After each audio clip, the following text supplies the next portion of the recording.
Então, tem a palavra o presidente do painel, doutor Tálio Rosado. Boa tarde, colegas advogadas, colegas advogados, estudantes de Direito. É com muita honra que eu recebo essa incumbência de presidir o segundo painel. Como procurador de carreira, entendo que a administração pública é um assunto de extrema importância e que tanto os advogados públicos, procuradores, assessores, como também os advogados privados, estão intimamente ligados ao assunto. Então, é um tema de extrema importância e a nossa palestrante, doutora Mariana Teles, dispensa apresentação, porque já foi apresentada hoje pela manhã, já deu uma contribuição... Devia ficar de fora da tarde, né? Era? Não sei, eu acho que poderia ser hoje, amanhã de novo, e depois vim brindar com a inteligência dela, com a poesia dela.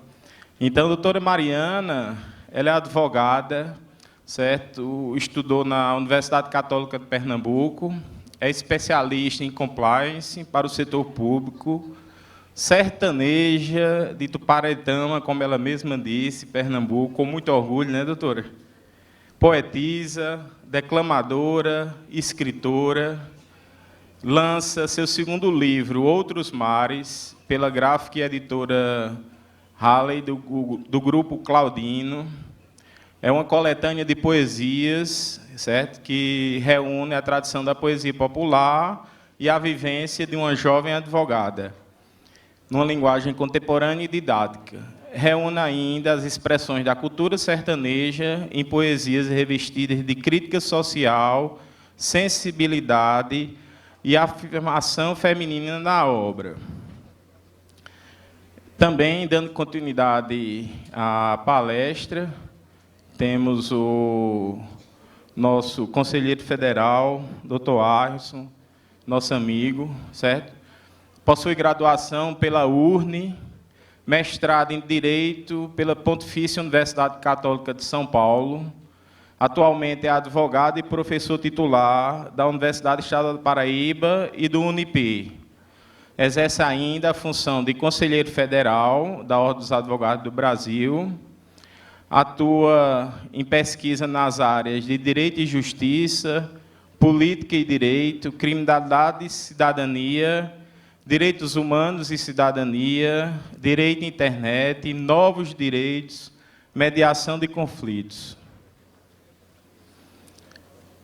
Também, outro palestrante, a doutora Priscila Maciel Menezes de Silva, presidente da Comissão de Direito de Minas e Energias da OAB do nosso Estado. Advogada, graduada em Direito pelo Centro Universitário de João Pessoa, possui especialidade em Direito Constitucional pela Uniderp, mestrado em Direito Constitucional, com ênfase em Direito da Energia e Direito Administrativo pela Faculdade de Direito da Universidade de Coimbra. Tem especialização também em Direito das Energias Renováveis. Tem ainda, é doutoranda em Ciências Jurídico-Políticas pela Faculdade de Direito de Lisboa. Atualmente, membro consultora da Comissão Especial de Energia do Conselho Federal da Ordem dos Advogados do Brasil. Então, passar a palavra para a doutora Mariana, que vai dar início à nossa palestra. Boa tarde, gente. Vou ser breve, porque já falei pela manhã. E num local de fala muito confortável, porque a gente, pela militância na atividade cultural, termina falando da luta feminina, falando de literatura, da comunicação entre direito e arte, mas o meu campo específico de atuação e de estudo é compliance aplicado para a administração pública, para o setor público. E agradecer a oportunidade da OAB-PB. Estamos em Pernambuco, coordenando esse núcleo dentro da ESA, que é a Escola Superior de Advocacia, e também na Comissão de Estudos Permanentes de Compliance da UAB-PE. E um questionamento, já que a gente está numa conferência sertaneja, o que é compliance? Fazer a pergunta que meus pais me fizeram quando eu disse que ia especializar em compliance. Alguém aqui já ouviu falar em compliance? Atua no tema? Eu vou fazer um giro de como eu cheguei no tema, antes de passar para a Priscila, e trazer à tona a relevância de programas de integridade e de compliance para esse novo momento que a administração pública vive. A gente tem um cenário, doutor Harrison, pós-lei anticorrupção, pós-lei das estatais, de uma nova lei de licitação chegando, novo decreto de pregão, todo um cenário novo desse normativo que se comunica com a administração pública, e um cenário político também que enseja mudanças diariamente. Então, a gente acorda com resoluções diferentes, com orientações diferentes. E temos a experiência em Pernambuco de ser o escritório à frente do primeiro programa de compliance público da Assembleia Legislativa. Então, o senhor imagine o que é o desafio de, numa casa de 49 cabeças políticas, você ir falar de integridade e implantar um sistema efetivo de controle à corrupção e de transparência. Eu tive a oportunidade, ainda aos 19 anos, de vir trabalhar aqui na Paraíba. E fui, doutor Harrison, para perto de duas pessoas que lhe querem muito bem. Foi como a sua referência me chegou. Quando o Bruno, o ex-deputado Bruno Cunha Lima, assumiu o mandato de deputado estadual, confiou a mim e a Danilo Moura, que trabalhou com o senhor, a chefia de gabinete. E dividimos, era um deputado de 23 anos e uma chefe de gabinete de 19. Eu dizia, isso é um negócio desarrumado, danado. Mas fizemos um grande mandato e a Paraíba ficou muito mais forte dentro do meu coração após essa experiência. E junto a Danilo, que é um brilhante advogado, a gente começou a conviver e a se comunicar mais com a máquina pública. Entender como era que o Legislativo e o Executivo se comunicavam e adentrar realmente a realidade das prefeituras do interior. A dificuldade de você ter um pregoeiro capacitado para fazer uma licitação devida. A falta de técnica da comissão de licitação. Muitos gestores que assumem bem intencionados esbarram na falta de técnica e de mão no mercado local.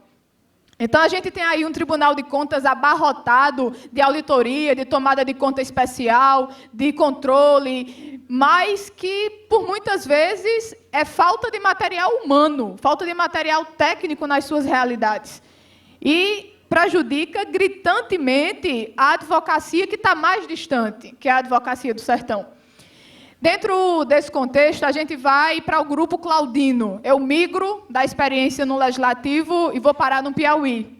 E aí, quando chego no Piauí, sou não forçada, mas orientada a lidar dentro do ambiente empresarial. E é quando me esbarro com a ferramenta de compliance como uma estrutura moderna de gestão, que não é um compliance de prateleira, que pode ser repartido entre trabalhista, criminal, mas uma ferramenta de integridade e de pilar realmente que consegue aumentar a competitividade das realidades em que se incorporam, tanto como empresas ou corporações, terceiro setor vindo muito forte, e como, sobretudo, um mecanismo capaz de combater a corrupção nessa área que é tão vulnerável, que é contrato, que é licitação, que é convênio. Quando o interesse público dialoga com o interesse privado, a matriz de risco de qualquer espécie de crime aumenta exponencialmente. Por uma questão de sistema, uma questão de organismo nosso. Queria cumprimentar a doutora Marina Gadelha, tenho um carinho enorme e uma admiração, que milita também em Pernambuco, Paraíba. Eu digo em Pernambuco que é pernambucana e na Paraíba eu digo que ela é paraibana. Bem-vinda, doutora. Então, voltando aos mecanismos e aos pilares do compliance, também me traz à tona um pouco da palestra anterior, dos rumos e dos caminhos do direito. Eu saí da faculdade em 2014, gente. Saí no militar, no eleitoral, quando 2 anos depois estava no empresarial, depois fazendo uma coisa totalmente diferente. Lá em casa nós somos 3, e minha mãe é de Catolé do Rocha, doutor Tálio. E quando se pergunta a meu pai o que é que a gente faz, ele diz, não, o mais velho é juiz, o do meio é advogado da Vale, Mariana terminou direito. Porque ele não consegue compreender o que é a advocacia consultiva, a advocacia em compliance. Eu digo, diga que eu sou poeta, que é melhor, passa melhor batido. E é isso, é uma realidade que não está distante do sertão mais. Eu sempre digo que onde couber gestão, caberá compliance. Na sua casa, na sua vida, no seu casamento, sobretudo na administração pública, que é tão exposta aos riscos, que é tão exposta. A partir do momento que eu confronto o interesse do público com o privado, eu estou expondo tanto a empresa como a gestão pública a uma série de riscos. Então, o papel do controle, o papel de uma controladoria efetiva nesse sentido é de prevenir. É de prevenir e, mais do que isso, é de antecipar o risco e mitigar. Quando o risco é antecipado, a sociedade ganha, o crime é prevenido. Eu gosto muito de uma frase do ministro Barroso, que ele diz que o advogado do futuro não é aquele que resolve o grande litígio, mas é aquele que evita que o grande litígio aconteça. A gente tem um sistema jurisdicional muito inchado, uma máquina pública deficiente. Se a gente for voltar os olhos, essa prestação jurisdicional que a gente tem, esse advogado que despacha em fórum, esse advogado que está ali brigando no PJE, a gente vai deixar de se reinventar para um leque enorme de variáveis que surge dentro da advocacia. Não é que a advocacia vai morrer. O litígio, a demanda, ele sempre vai existir. O que vai modificar e o que já está modificando e implicando no nosso ambiente de trabalho é realmente a forma como nós usamos as habilidades e como os conflitos vêm se formando. Há 10 anos atrás, a gente não falava de crime cibernético como fala hoje. A gente não tinha uma comissão de minas e energia. A gente tem um atraso civilizatório que a gente busca acompanhar essas demandas do novo momento institucional que a gente passa. Para finalizar, uma reflexão que eu acho muito importante trazer à tona quando se fala em administração pública. Ora, administrar já é, por natureza, complexo. E administrar o público é ainda mais complexo. Só quem já esteve de todos os lados do balcão, ora administrando, ora controlado, mas a todo instante, enquanto servidor e beneficiário do serviço, sabe a responsabilidade que é gerir a coisa pública. A quantidade de norma, a demonização que é feita do gestor público hoje. A gente tem, eu me deparo muito com isso, quando eu vou apresentar um programa de compliance, o gestor diz, poxa, Mariana, eu já tenho um Ministério Público de Contas, eu já tenho um Ministério Público, eu já tenho um TCE, tu quer colocar mais uma coisa me controlando aqui? Eu digo, não, eu quero evitar que eles venham para cá. A advocacia preventiva, o controle, o compliance, ele, quando bem feito, ele evita que o Tribunal de Contas audite lá na frente. Ele garante um certame, um processo licitatório que respeita a competitividade e os demais normativos. E a gente vive, a nossa geração, muito especialmente, uma virada de página.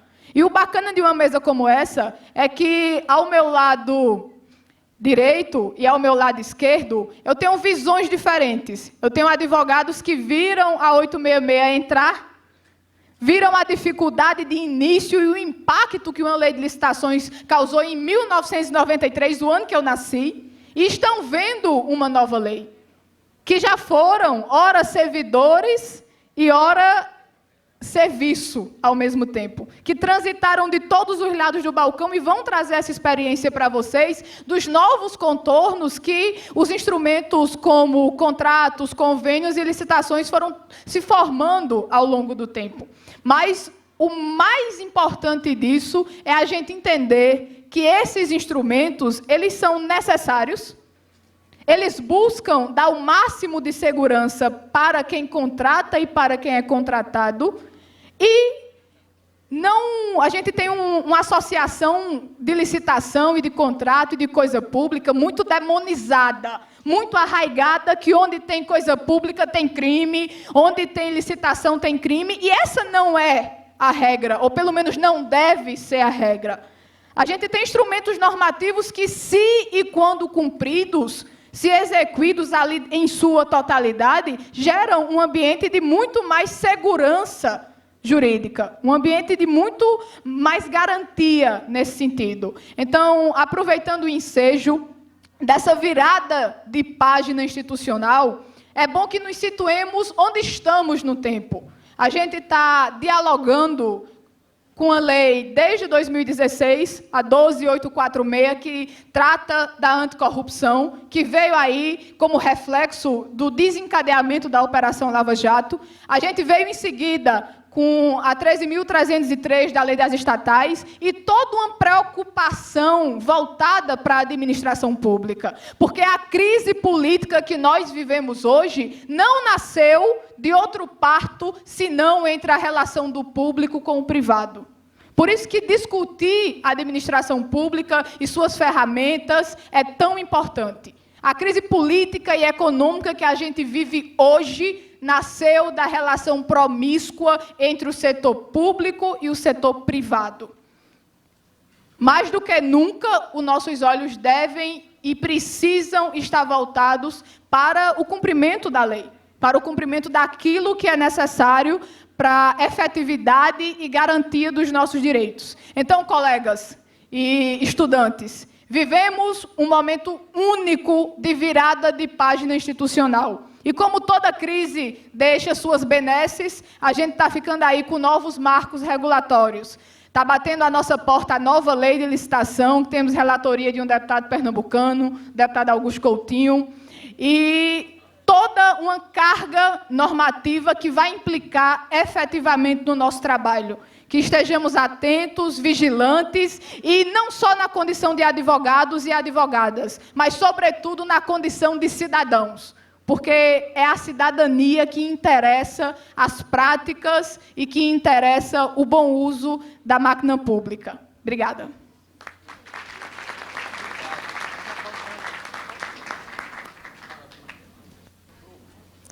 Apesar da brilhante palestra de Mariana, eu me decepcionei um pouco, porque eu pensei que ela ia acabar com a poesia. Mas, brilhante a palestra, né? Queria... O painel, então. Ok, tudo bem, vou cobrar. Queria passar a palavra agora para a doutora Priscila Maciel Menezes da Silva.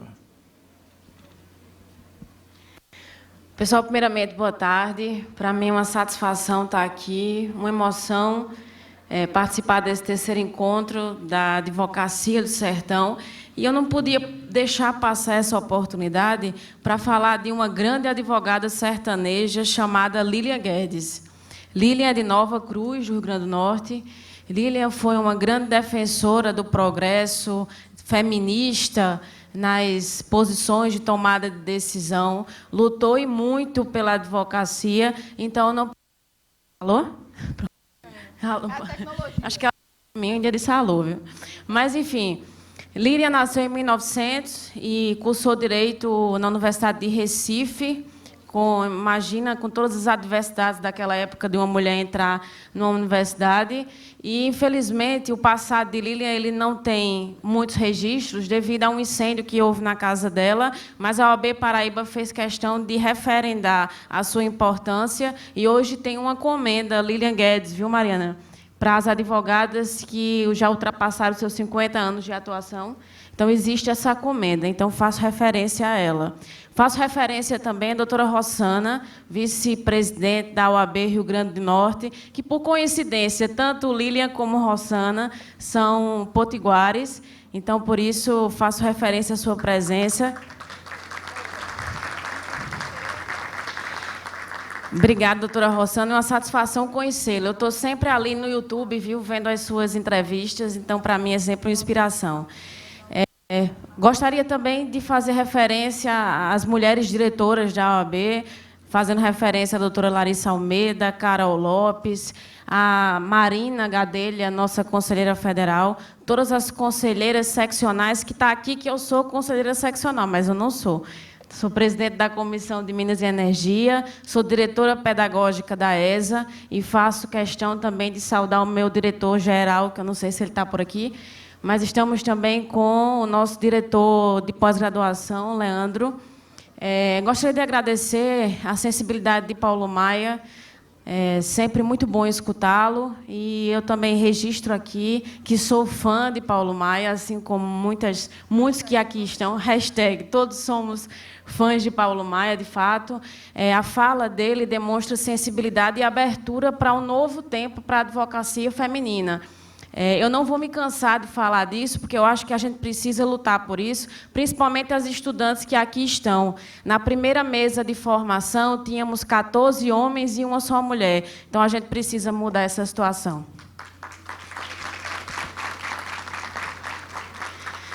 Bem, finalizando essas minhas palavras iniciais, me deram a incumbência de falar em 20 minutos sobre parceria público-privada. Eu desperdiçaria esses 20 minutos se trouxesse aqui questões simplesmente conceituais. Mas eu vou tentar falar um pouco da prática das parcerias público-privadas. Eu já estou trabalhando com esse tema como professora do IPOG. Estou viajando no Brasil, estou conhecendo bastante. Estive agora no Piauí, no Fórum de Administração Pública, e falamos sobre PPP de energia solar.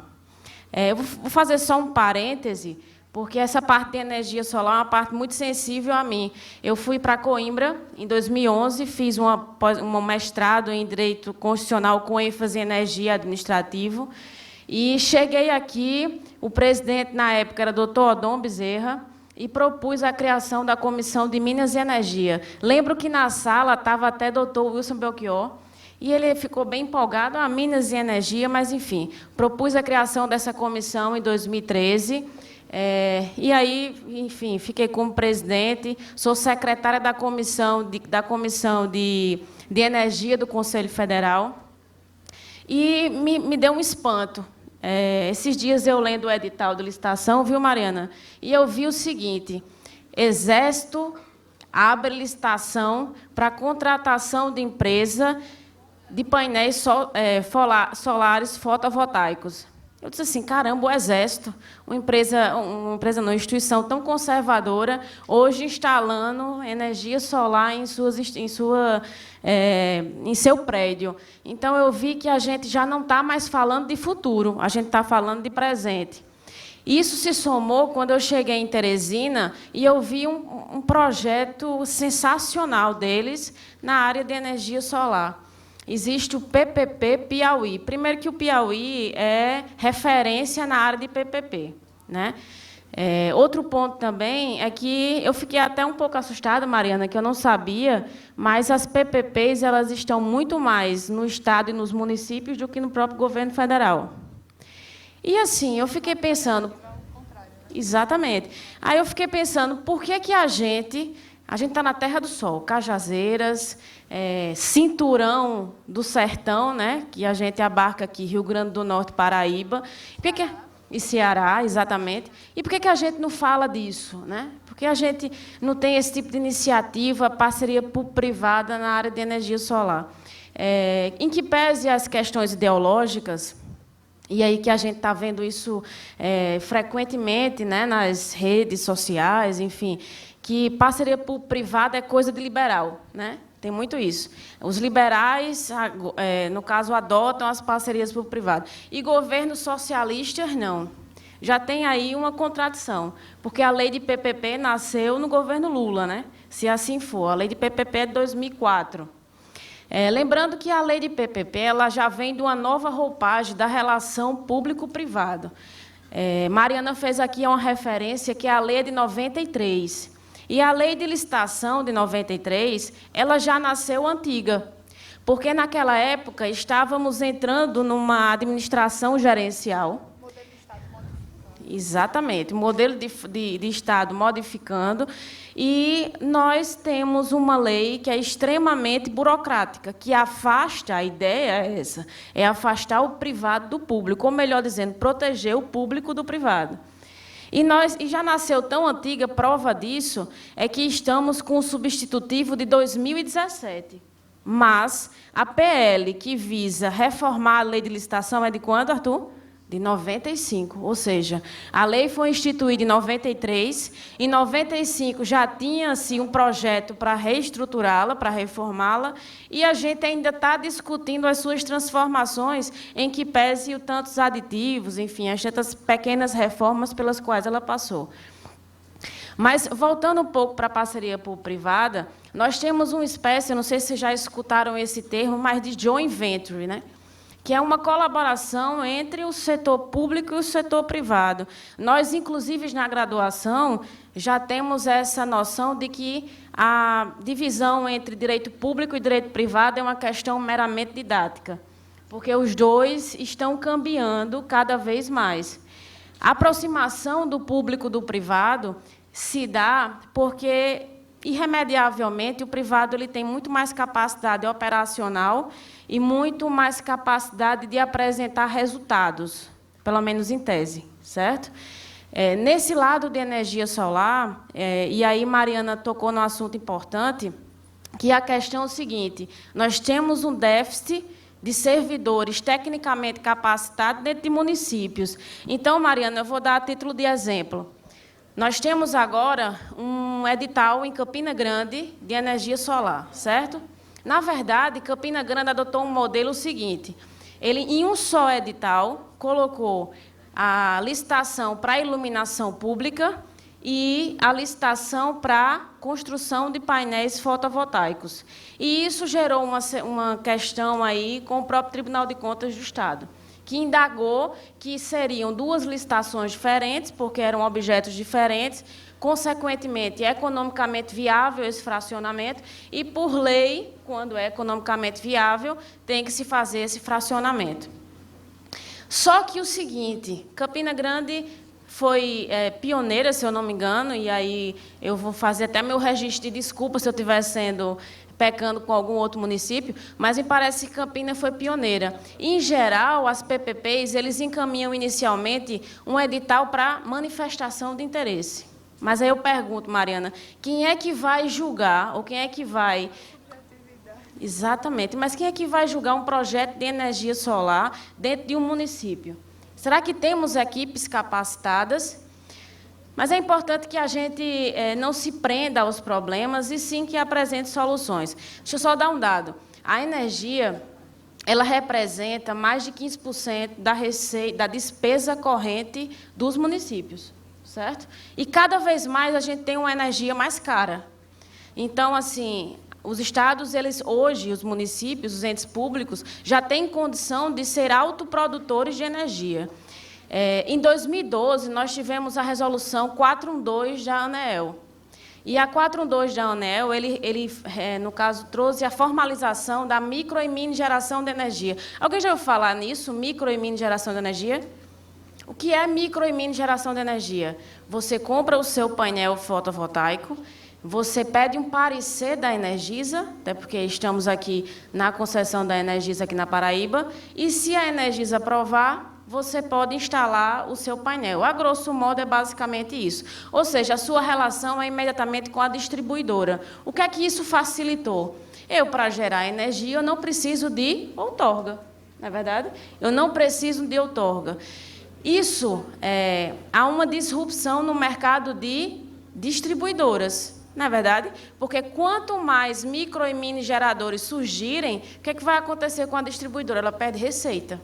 Então, existe hoje um lobby muito grande das distribuidoras para frear esse tipo de produção de energia. No entanto, isso não está tendo efeito, porque tivemos uma escala muito maior do que a inicialmente prevista na micro e mini geração.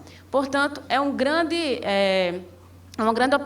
oportunidade para estados e municípios terem essa preocupação de reformarem a sua legislação para dar aso a esse tipo de parceria com o privado. E por que é importante a parceria com o privado? Porque quem vai operar é o privado, porque tem mais know-how. É o que a gente chama de parceria situacional, ou seja, quando o privado ele tem mais know-how do que o público para poder executar esse tipo de projeto. E aqui eu vou pedir liberdade ao meu presidente do Instituto Paraibano de Direito Administrativo, Arrisson Targino, da qual eu sou a vice-presidente, para a gente encaminhar, viu, Arrisson, essa proposta de parceria público-privada na área de energia solar, e aí a gente se coloca à disposição para desenvolver até um programa nesse sentido, para, enfim, para que a gente possa fomentar esse tipo de negócio, gerando oportunidades, e nada mais justo do que a gente deflagrar uma proposta como essa numa região extremamente solar. Né? O sol é a grande marca e que as pessoas muitas vezes enxergam como um grande problema, mas, na verdade, nós temos que encarar como um grande aliado. Então, assim, eu encerro as minhas palavras nesse sentido, para que a gente possa dar uma olhada diferenciada a esse tipo de projeto, e me coloco à disposição também, e imagino que o Instituto também esteja à inteira disposição, para que a gente possa formalizar, com o auxílio, inclusive, do compliance. Né? Com o auxílio, inclusive, do compliance, propostas como essa, e, em vez de estarmos reclamando, ou então colocando a culpa em um sertão semiárido, mas que a gente, na verdade, possa otimizar os recursos que aqui existem. Muito obrigada, uma boa tarde. Antes de passar para o presidente, você me deu uma deixa e, como poeta, eu não podia perder a deixa. Priscila falando no sol, eu lembrei de Pinto, do acordeon, patrimônio da Paraíba, e vou parafraseá-lo. O sol pode até nascer primeiro em João Pessoa, mas eu tenho certeza que ele está passando o dia todinho em Cajazeiras, viu?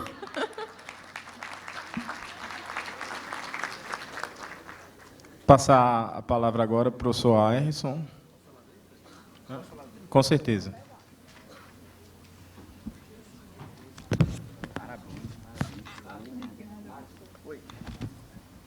Tá bom.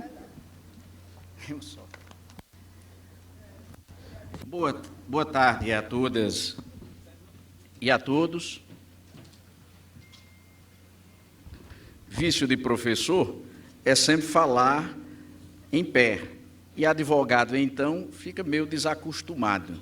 Notadamente quando você fala depois da expressão das falas que me antecederam, porque todo mundo deve ter, tal qual eu o fiz, se encantado com as participações de Mariana Teles, de Priscila Maciel, que são efetivamente expressão das mulheres competentes, entusiastas e apaixonantes que temos no mundo de direito.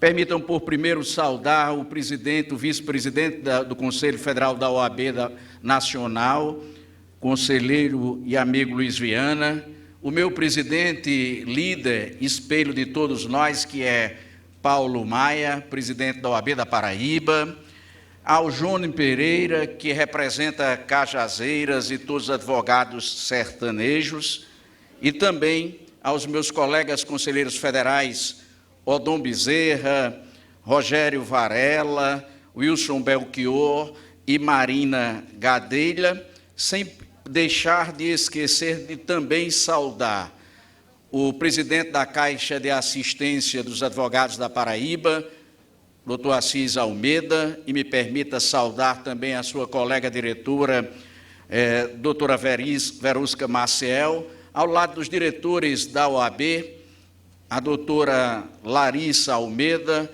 e esse líder da advocacia paraibana, vice-presidente da OAB, um orgulho de Cajazeiras de Paraíba, que é João de Deus. Não posso deixar de saudar a honrosa presença entre nós do ministro, conselheiro do Conselho Nacional de Justiça, Marcos Vinícius Jardim, que nos brinda com a sua presença, da mesma forma que os colegas conselheiros estaduais, o diretor da Escola Superior da Advocacia, colega e amigo Diego Cabral, sintam todos nestes saudados. Eu inicio dizendo da emoção e gratidão de ter sido convidado para este conclave, que é um conclave de expressão nacional. A OAB não realiza a qualquer tempo, nem todo mês, uma conferência de expressão nacional coordenada pelo Conselho Federal da OAB. São poucas. E graças à perspicácia e à força e à articulação de Paulo Maia e à sensibilidade de Felipe Santa Cruz e de todos que fazem a OAB Nacional, eis que Cajazeiras hoje e nesses dias é a capital nacional da advocacia, para orgulho de todos nós paraibanos. E eu estar aqui falando num evento desse é, evidentemente, um momento particular de orgulho pessoal e alegria. Porque os velhos, quando passam, e eu já estou nessas passagens rápidas, cada vez mais sentem vontade de serem ouvidos e poucos são ouvidos. Eu digo aos meus alunos que falam muito em sala de aula, porque na minha casa, minha mulher já ouve com desdém e meus meninos, da mesma forma, nem prestam atenção no que digo. Quando eu imponho, então, às pessoas a obrigação de me ouvir, como eu estou fazendo com vocês, devo lhes dizer, para a tristeza de vocês e para a alegria minha, que é um momento de muita felicidade. Eu vou prometer só tentar reduzir minha ânsia de falar tudo, ânsia de falar sobre tudo, ânsia de um curioso do direito que é apaixonado pelo que faz, que se formou há 30 e poucos anos atrás e não perdeu a vontade de se reciclar, a eterna vontade de ser curioso no mundo do direito, o que me faz poder falar no presente, olhando para o passado, aprendendo com as experiências, as poucas vitórias e as muitas derrotas que trago na vida, mas com a curiosidade sobre o tempo e desta forma podendo compreender o movimento da história. Porque a história é um profeta com o olhar voltado para trás, como já se disse. A gente olha o passado para aprender suas lições, mas estar no presente compreendendo-o e desta forma podendo antever o que nos espera. E como estamos num mundo em profunda transformação, é certo que estamos todos num tempo de muitas angústias, uma angústia que lamentavelmente não é só brasileira. Quem dera o mal-estar da modernidade estivesse ocorrendo só no Brasil, porque aí seria fácil resolver, aprender com os outros como medicar as nossas angústias. Mas nós estamos, na verdade, num grande momento de transformações do mundo, na verdade, de modificações da forma de convivência e de presença do ser humano na Terra, com enormes e monstruosos desafios. Ulrich Becker morreu legando um livro que poucos ainda leram, mas um livro que a todos indico, que é um livro chamado Metamorfose. E ele diz que mais do que modificações grandiosas, nós estamos em tal nível de transformações do mundo que os paradigmas do passado não resolvem os nossos dilemas do presente. Compreender esse tempo é um momento de desafio. É um momento de estar de olhar atento, sem perder aquela que talvez seja a maior virtude cristã, que foi inclusive a primeira encíclica do Papa Francisco, que é a alegria, a certeza de que o nosso sonho não morrerá nos escaninhos da vida, nem na inteligência artificial do presente. Nós não seremos um simples dado, nós somos um ser que consegue transformar a sua história, e isso ao mundo demonstramos. A história da humanidade nos deixa a certeza que o sonho antropocêntrico não está morto, ele está vivo, e resgatá-lo e louvá-lo é a obrigação que temos todos para resgatar a todo instante e a cada momento os valores mais caros de fraternidade, de convivência e de suplantação dos inúmeros desafios. É certo que também não podemos deixar de lembrar que nós estamos, talvez, na sociedade de toda a história da humanidade, a sociedade que talvez fique conhecida como a sociedade mais egoísta que a história legou na história da humanidade do ser humano. porque pela primeira vez nós temos toda a tecnologia necessária, toda a apreensão de saber, de poder e de conhecimento para suplantar inúmeras tristezas que nos dividem e seccionam os que nada têm e os muito que pouco têm para sobreviver, e essa sociedade da qual fazemos parte, lamentavelmente, ainda faz a opção consciente da exclusão. Viver neste tempo, portanto, é um tempo desgastante pessoal e socialmente. Isso ainda mais se torna forte, porque no tempo em que estamos vivendo, as transformações são tão profundas que às vezes a gente perde até o senso do que estamos. Vocês vejam que no meu tempo, e eu sou lá do século passado, é arretado dizer isso, né? O século é bem recente, eu sou do século passado, dá um ar de autoridade assim, né? Então, mas no meu tempo ainda se lia jornal. Hoje nem se vende mais, porque quando você vai ler o jornal no outro dia, as notícias já parecem velhas, porque a internet mudou tudo. Assistia a Assis Almeida, e não negue que você também assistia, eu assisti os Jetsons, que a meninada nem mais conhece. Alguém aqui assistiu os Jetsons? A bondade humana é maravilhosa.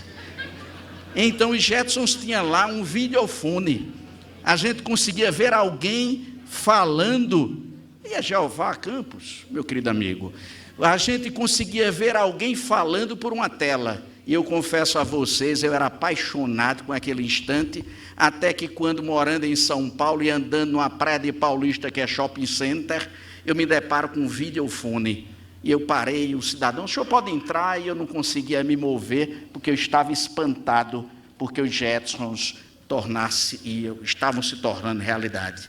E hoje vocês já sabem bem que através desse computador que carregamos, desse computador que nos faz diferente, a gente fala com o mundo através de uma tela e pode passar uma imagem para o mundo inteiro. Que mundo efetivamente é este? Como este mundo com os paradigmas do passado, se ele se transforma tão forte que amanhã nós nem sabemos o que nos espera. Um sociólogo canadense dizia que o homem inventa a máquina e a máquina reinventa o homem. E neste tempo, obviamente, de profundas transformações, o mundo em que vivemos, que é o mundo do direito, não poderia estar imune a estas transformações. Elas vêm e vêm com velocidade espantosa. O mundo de tantas transformações tecnológicas que já se fala, e na Eslovênia este ano está ocorrendo a primeira experiência de que os casos serão julgados por robô. Lá na Eslovênia, este ano, está ocorrendo agora a experiência do juiz robô. Nós todos falamos, e aqui na mesa passada aprendemos muito sobre inteligência artificial, né, que é mais do que um robô.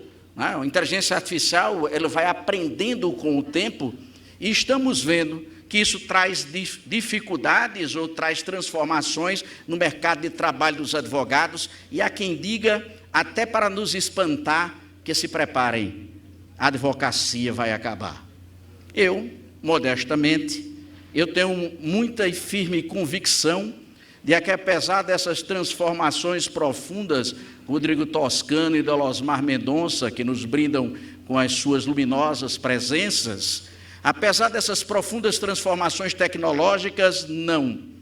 A nossa categoria, a nossa profissão de intérpretes, nem a profissão de aplicador do direito será jogada para debaixo dos tapetes da vida. E por que não será? Porque o direito é uma costra lógica, e neste campo as transformações são profundas. Toda ação repetitiva é mais bem feita por computadores e por autômatos, mas o direito é, sobretudo, uma camada de interpretação. E ninguém, nem o Watson, nem as experiências behaviorianas que já se fazem em torno de fazer o computador sentir e ter sentimentos humanos, elas não são tão ricas porque elas se basam no background do passado e não trazem a riqueza do presente, e sabemos que o homem a todo tempo nos surpreende, e esta surpresa, essa criatividade humana nos dá a tranquila convicção de que nós nunca teremos os fins dos advogados. Vamos mudar o mercado, vamos mudar a forma de participação, vamos sim avançar em determinados campos, nas janelas de oportunidades que se abrem, mas teremos sempre a certeza de que este sonho antropocêntrico no direito será realidade certamente por muitos e tantos quantos anos. Agora, quem também imagina que por o homem ser essencial no processo de interpretação e aplicação do direito, imagina que facear esta interpretação e aplicação com os paradigmas tão sós do passado, evidentemente, traz enorme frustração, porque o direito se modifica com o tempo e é graças, inclusive, às categorias principiológicas que o sistema alberga, que nós permitimos que o direito se torne sempre uma realidade presente e atual e não caia naquele dilema que Gaston Morin anunciava no direito francês, que é a dificuldade do direito de estar sempre atrás dos fatos. Um sistema de aplicação de direitos, através de princípios, se renova, se atualiza e se torna presente. E nós, que somos todos intérpretes ou operadores do sistema, temos sim que, olhando em nossos espelhos pessoais, fazermos as adaptações de perspectivas e o crescimento do entendimento das coisas, para que, apesar da idade, nós possamos pretensamente ser novos. E nesse processo de recriação, mesmo um velho como eu se atreve a querer ser tão jovem como Priscila Maciel e como Mariana Teles, debatendo e discutindo juntos um tema que nos encanta. Odon, tu é do passado, não vem com onda.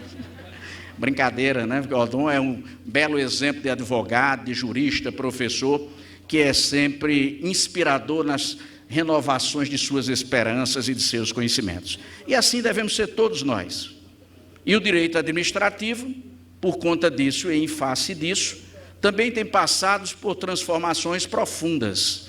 Nós saímos de um direito administrativo que, em primeiro tempo, cuidava tão somente de ser um direito regulando o poder que o Estado tinha de administrar, para uma segunda fase, em que garantimos aos administradores também participação nas decisões ainda do Estado, para a face contemporânea do direito administrativo, que diz que o administrado tem o direito não só de ser alvo, refém, sujeito passivo na relação, mas, sobretudo, sujeito ativo enquanto direito fundamental na participação da própria vontade do Estado e na regulação que o direito administrativo faz entre o Estado, o cidadão e entre os órgãos do próprio Estado. Se há um direito que passa por muitas transformações, eu acho que é o direito administrativo. Essas transformações são tão profundas que até o termo direito administrativo parece ter ficado um pouco démodé. Percebem isso? A gente fala de tudo, a gente fala de licitações, PPP e tal. O termo direito administrativo fica tão cansado, Gustavo Moreira, que a gente nem se dá conta, né, do quanto ele ainda é atual, porque a gente sempre o dimensiona naquela visão do passado. E é sobre esses tempos novos do direito administrativo que eu termino lembrando que, nesses tempos em que se redefine o papel do Estado, em que buscamos um novo Estado, devemos ter muito cuidado para essa busca não significar a renegação do próprio Estado. Porque nos tempos em que estamos, por incrível que possa parecer, cada vez mais se faz necessária a presença do Estado. Alguns nos encantam falando do Estado mínimo e vendendo a pretensão do Estado perder poder. E com isso, ou não percebem, ou se fazem que não percebem o fator regulador que o Estado tem frente às forças poderosas do mercado. O grande desafio de hoje talvez seja resgatar a agora pública para o público e não permitir que o espaço público continue a ser dominado pelos interesses macroeconômicos, que lamentavelmente só têm aprofundado as desigualdades entre os poucos que muitos têm, muitos que nada detêm e recebem tão somente o mínimo existencial para a sua própria sobrevivência. Se no mundo de hoje, inegavelmente, diminuímos a quantidade das pessoas que morrem de fome, que têm doenças sociais mais graves, este também é o mundo em que, através da mecânica desenfreada da forma que estamos montando, a economia e os fatores econômicos cada vez mais se autorregulam sem controle estatal. E nós caímos no dilema de imaginar que desta forma estaremos melhorando a vida social. Devo alertá-los, assim como Philip Kotler, e vou dizer quem é Philip Kotler para não parecer que é algum comunista de carteirinha, que hoje ainda espanta falar esse termo, é impressionante. Mas, enfim, Philip Kotler, para quem não conhece, é o conhecido guru do marketing americano. Ele tem um livro recente chamado Marketing 4.0. Foi do board de administração da IBM, da Ford, General Motors. É conhecido como um dos grandes nomes do capitalismo moderno. E no seu penúltimo livro ele escreveu uma resenha, uma peroração, um alerta que denominou do capitalismo em risco, exatamente pelo descontrole que estamos permitindo que se tenha das forças econômicas do mercado. Philip Kotler lembra que a desregulação, ou essa demonização do Estado, ou essa tentativa de fragilizar o Estado como intermediador e concretizador das políticas públicas, termina tão somente por favorecer desenfreadamente cada vez mais a apreensão da riqueza social por muito poucos.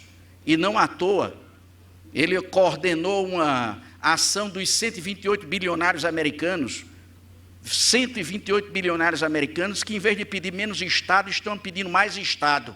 E, por incrível que possa parecer, estão pedindo para aumentar os impostos dos super ricos, porque dizem que os super ricos pagam menos proporcionalmente do que os muitos pobres. E estão dizendo claramente, e ele está alertando, que é preciso resgatar a capacidade que o Estado tem de coordenar as forças sociais e as forças políticas, é preciso resgatar o caráter do direito administrativo regulador, com muita ênfase, para que o Estado possa, mesmo menor em termos de burocracia, mesmo menor em torno dos privilégios, porque a gente confunde, né?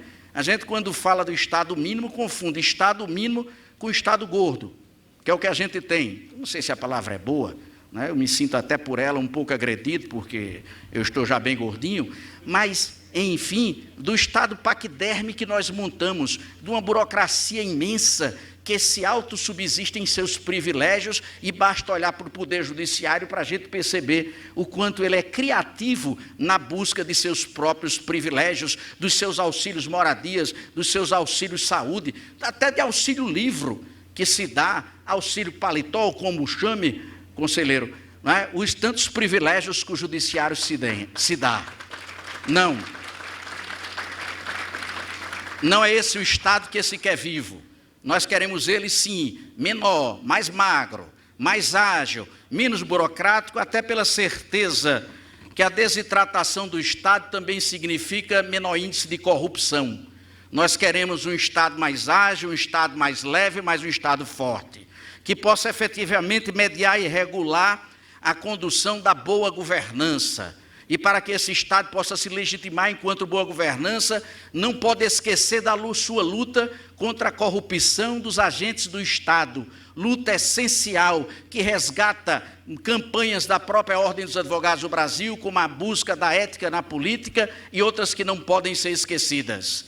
Quando se fala na manutenção do poder do Estado, quer-se com isso dizer que esse poder do Estado deve ser amplificado até para sancionar melhor os excessos de seus próprios agentes, tirando as gorduras, os excessos e punindo eficazmente a corrupção, porque nós não aguentamos mais. A nação não suporta mais, não tem paciência com a quantidade de deslizes que administradores e pessoas a ele vinculadas têm feito, assacando a riqueza desse país. Quando se fala, portanto, no Estado mais forte, não é desse Estado que se fala. Se busca falar do Estado que tenha 3 dimensões de cuidados. Estou terminando, fiquem tranquilos. A senhora já vinha me alertar aqui que estão pedindo para eu terminar. Estou indo, chego já. Mas terminando e ao encontro, Jônio Pereira, deste fim. Do Estado, então, que tenha 3 dimensões. Uma dimensão de melhor escuta do que a população pensa. E quem pensar que essa escuta só se dará nas eleições, com a escolha de representantes, não está entendendo o momento em que vive. O Estado não pode só ouvir a população nas eleições. São importantes elas. Democracia é fundamental, mas a democracia tem que ser ainda mais forte. Nós temos que ouvir a população até além dos mecanismos que o artigo 14 da Constituição preconiza, chamados democracia direta. Nós temos que ouvir a população a todo instante, através de mecanismos de democracia difusa, que permitam que a população, através dos tantos mecanismos, participe mais dos destinos das decisões do Estado e possam intervir sobre ele. Segunda dimensão, então, um Estado que ouça mais, um Estado mais bem controlado, em que haja cada vez mais transparência em todos os poderes. E eu devo alertar a todos da sala que um dos poderes mais opacos da República é exatamente o poder em que diretamente lidamos, é o Poder Judiciário. O Poder Judiciário, lamentavelmente, apesar dos esforços do CNJ, um grande alento, ainda é resistente à transparência efetiva. Evidentemente, não é só ele, mas o Estado que se preconiza é um Estado mais transparente e, por fim e por último, um Estado efetivamente mais magro e mais forte, que possa realizar suas ações, contando que tenha a capacidade de fazê-lo dentro dos limites estreitos, preconizados, previstos e dispostos na Constituição. E nesse sentido, e por fim, um cuidado que deve-se ter com a dimensão muito moderna de controle que a gente fala do direito administrativo. A gente fala de direito administrativo, fala muito do direito sancionatório, né? Seja cível, a gente imagina as ações civis públicas, as ações populares e ações de improbidade, seja no campo penal, dos crimes contra a administração pública e correlatos, essa dimensão é evidentemente fundamental e tem que ser aprofundada. Mas ela tem que ser regrada dentro do sistema de normalidade democrática. E eu termino lembrando, quanto ao tema, que uma das mais importantes transformações nesse sentido, além de tantas que Mariana e Priscila já bem falaram, projeto de nova lei de licitação, lei de pregão e tanto, é uma lei publicada em 2018, a 13.655, que a gente conhece como Lei de Segurança Jurídica, que traz modificações à lei de introdução às normas do direito brasileiro. E ao trazer o princípio da segurança jurídica às relações administrativas do Estado, a lei, sim, conduz o Estado para soluções consensuais, conduz o Estado para um conjunto de novas tecnologias de aplicação do direito administrativo que haverão de permitir que esse Estado se fortifique, mas não haja com arbitrariedade, porque de arbitrariedade ou com arbitrariedade também nós não podemos nos compadecer. Nós não podemos ser favoráveis é que, sobre o manto de qualquer boa luta, se transgridam as normas, nem sob o manto de qualquer pretexto, salvadores da pátria de qualquer natureza se deem ao luxo de serem o próprio Estado atuando sem regras e sem controle, porque é possível, sim, atuar bem, atuar eficazmente, atuar em busca da boa governança dentro dos limites constitucionais e dos limites legais. E se para assim atuar se demora um pouco mais, esse é o custo social que devemos adotar, respeitar e admitir, porque numa democracia, no Estado democrático de direito ao qual todos nos ligamos, por imposição do artigo 1º da Constituição, ninguém pode estar acima das leis. Ninguém pode se dar ao luxo de desrespeitá-las, nem governantes e nem governados. E respeitá-las é, sobretudo, ressaltar o poder que tem as normas e deve ter o Estado de construir o tempo de fraternidade que buscamos, sem mágicas, sem bordões, sem tapaques, mas dentro de um processo construtivo de libertação. Eu ia falar em Paulo Freire, mas hoje em dia parece pecado falar em Paulo Freire, num país em que é pecado falar do brasileiro que mais recebeu títulos de doutor honoris causa no mundo, 38 títulos de doutor honoris causa no mundo, parece estranho, né? Mas, enfim, esse caráter de libertação que o próprio sistema tem, que o próprio ordenamento jurídico nos dá, quando aprendemos a, por fim e por último, resgatar e respeitar o sentimento constitucional. Termino lembrando o presidente eterno e de sempre, Marcos Vinícius Coelho Furtado, que em manifestação recente junto ao Conselho Federal, lembrava uma frase de Rui Barbosa que diz que fora da Constituição não há solução. E é dentro dela que nós devemos buscar a solução dos nossos problemas e talvez o segredo para transpor os graves tempos que temos e as dolorosas angústias que carregamos seja, sobretudo, resgatar esta bússola constitucional como elemento de resposta, como condução para sairmos da crise. Aquilo que Karl Loewenstein sempre ressaltava do sentimento constitucional e Pablo Lucas Verdu transformou em título de sua obra. Quanto mais madura, fraterna uma sociedade, mais tem ela compromisso com os valores sociais plasmados na Constituição. Que no Brasil de hoje nós possamos cada vez mais ressaltar o compromisso com a nossa Carta Magna, o compromisso com os valores sociais que escolhemos para nos tirar das crises e nos apontar rumos. Muito obrigado pela atenção.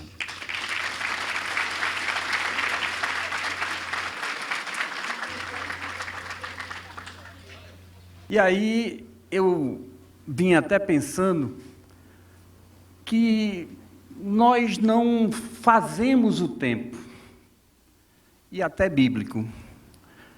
Não era o meu tempo, foi o tempo de um evento dessa magnitude para dar mais ainda brilho àquela comenda que recebi. Por isso, eu agradeço a João, agradeço ao vereador e me sinto extremamente lisonjeado de ser um filho da terra também hoje, mesmo que adotivo, de Cajazeiras.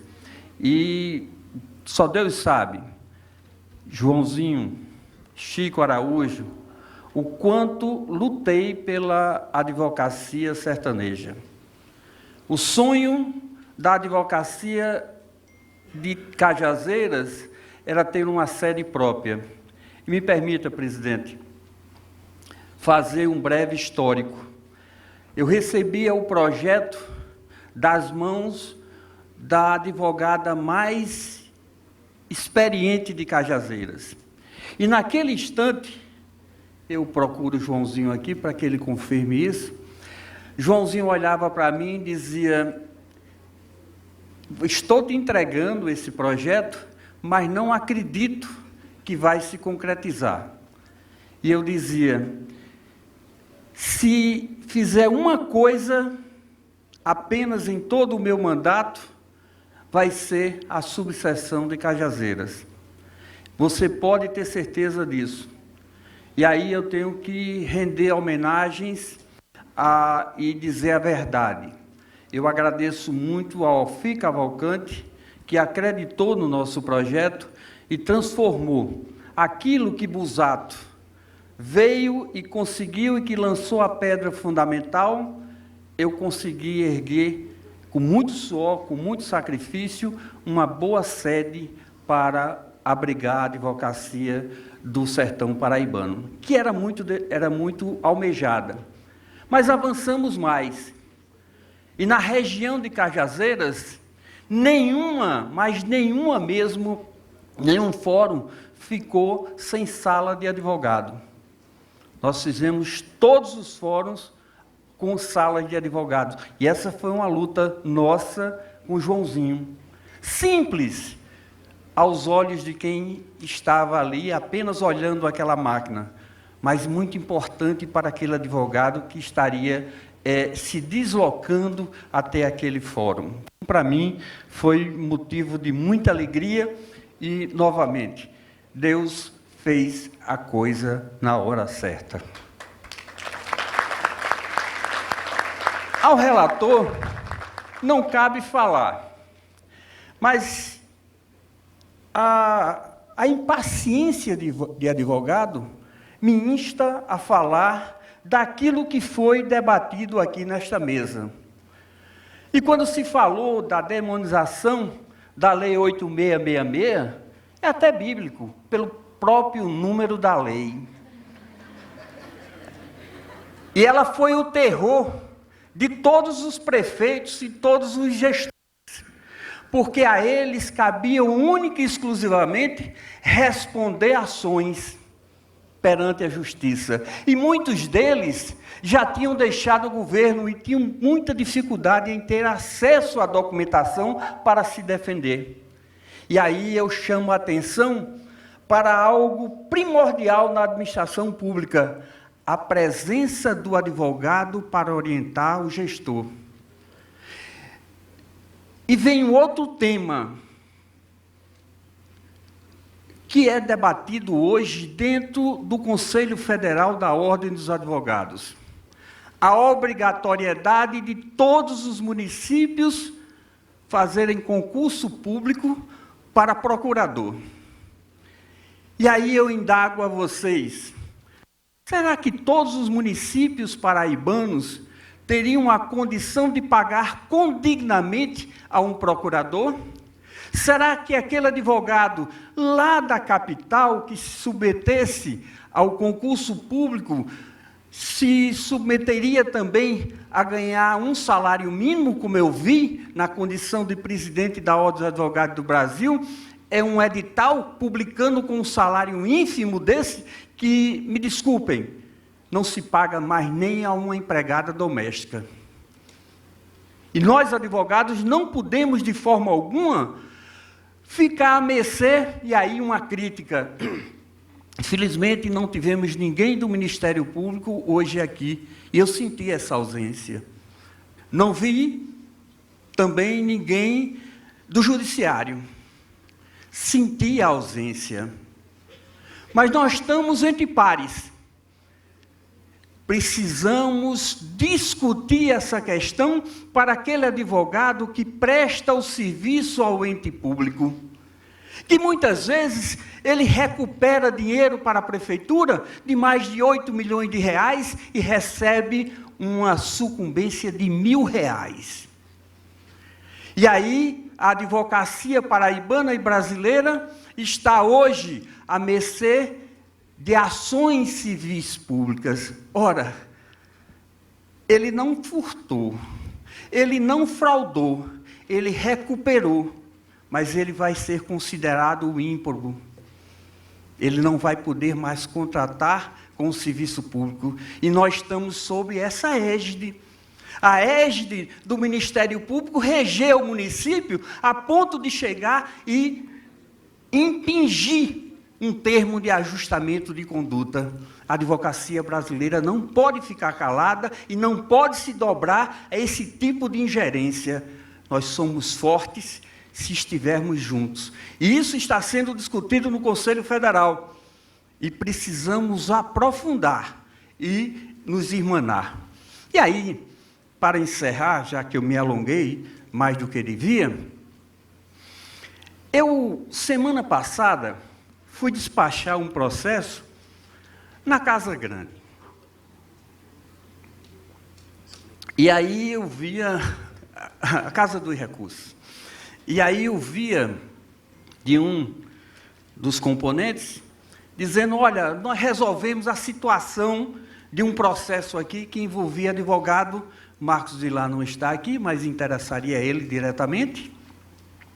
E aí, olha, o advogado, ele prestou o serviço e caberia a ele receber R$1 milhão. Nós achamos muito, porque eu entendo que tem que haver licitação para a contratação do advogado. E nós resolvemos e demos a ele a sucumbência ou os honorários de R$100 mil.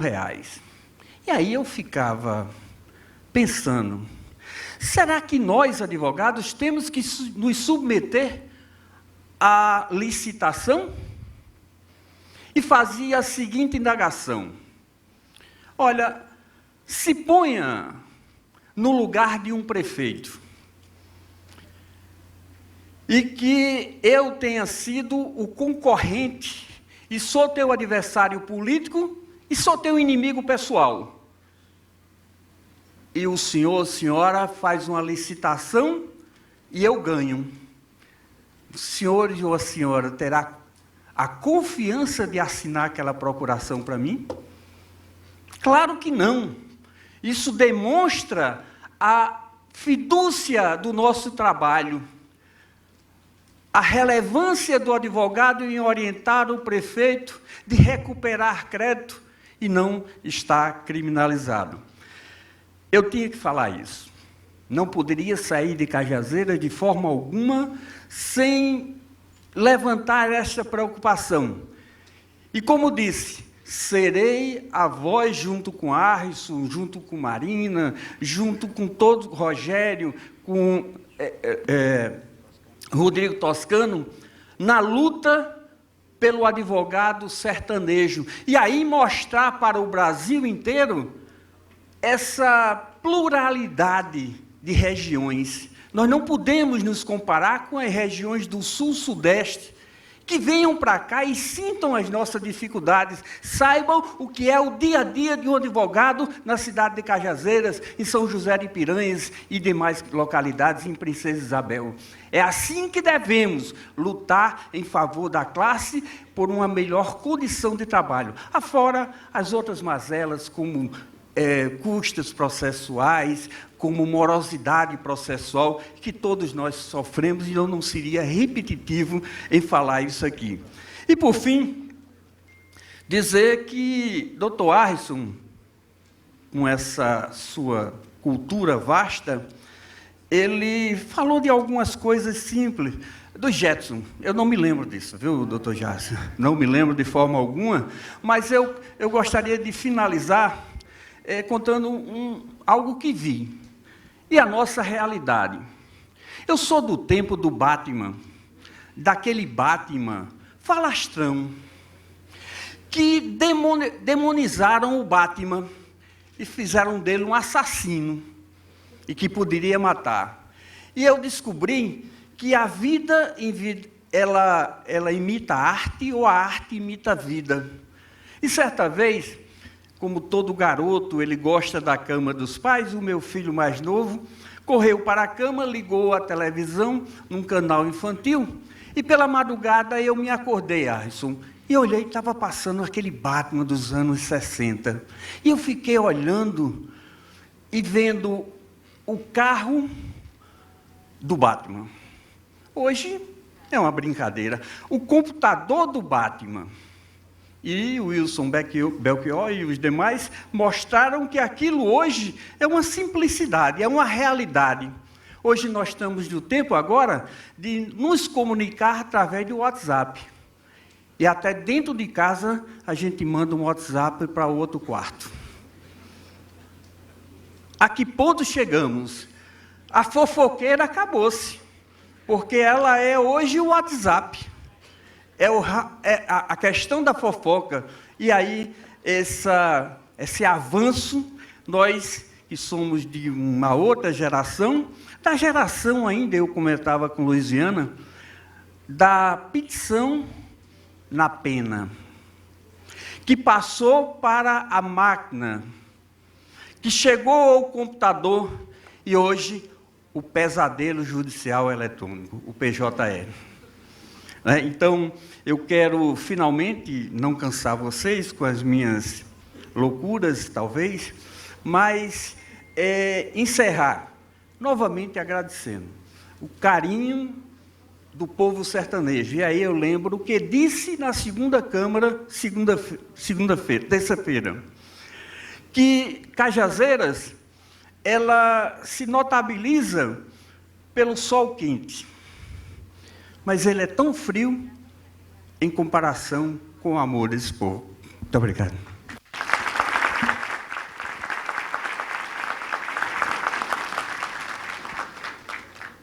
Dando continuidade aos trabalhos, gostaria de entregar os certificados à doutora Mariana Teles. Posteriormente, a gente vai tirar a foto, depois da entrega de todos os certificados. Doutora Priscila Maciel.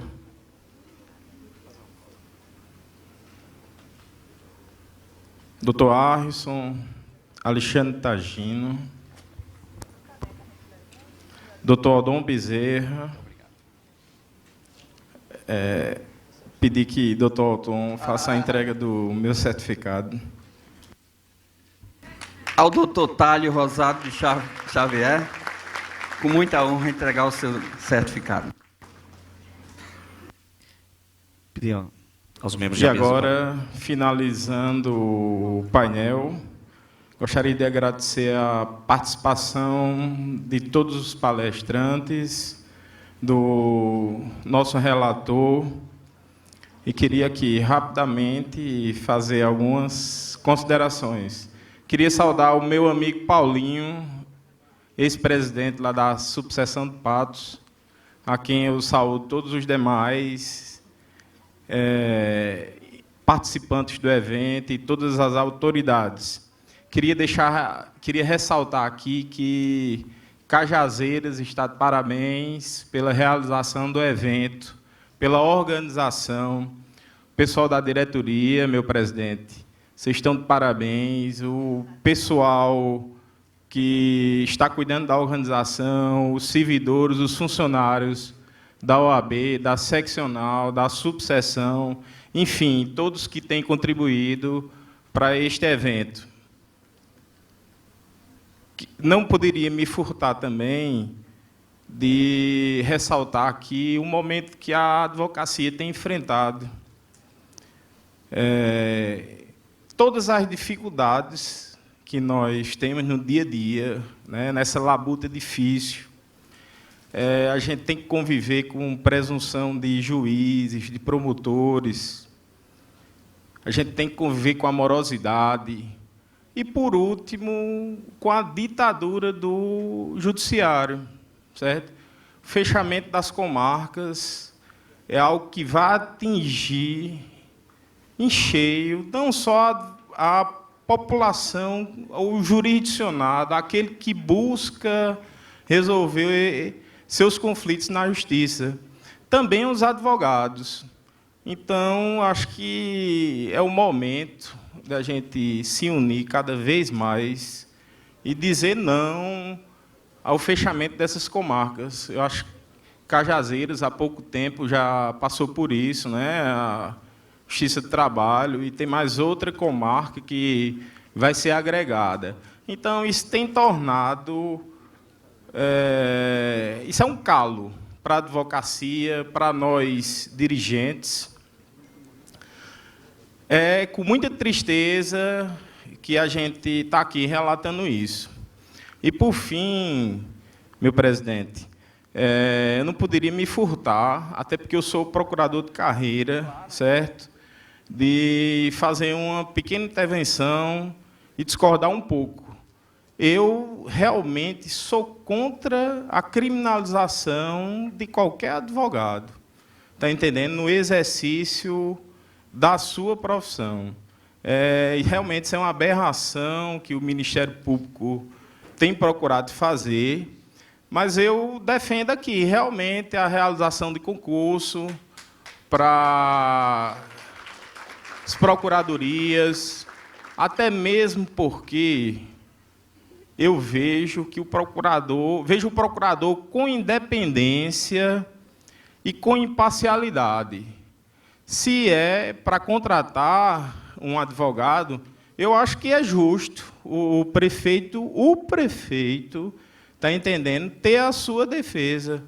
Mas a procuradoria, a gente falou em compliance, falou em regras, em administração pública mais eficiente. Então, quem está lá, no dia a dia, na labuta, para fazer com que... Tranquilo. Para fazer com que a administração...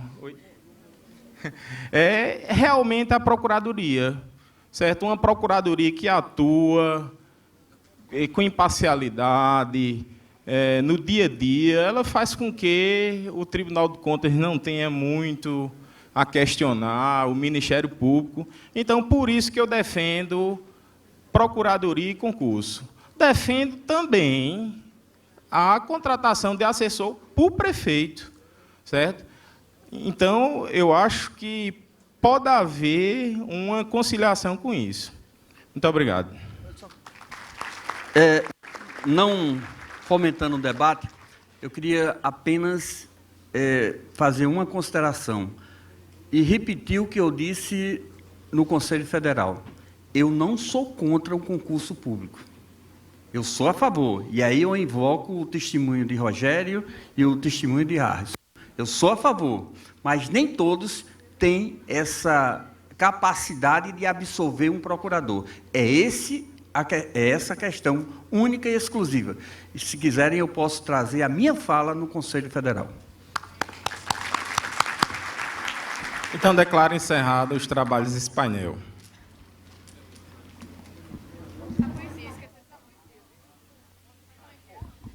Os integrantes do painel para uma foto oficial com os certificados. Em seguida, o presidente da subseção, Dr. Johnny Pereira, procederá com a entrega de uma lembrança típica do encontro, registrando o agradecimento e a lembrança da cidade de Cajazeiras, da subseção de Cajazeiras, aos participantes deste painel com o tema Advocacia para a Administração Pública.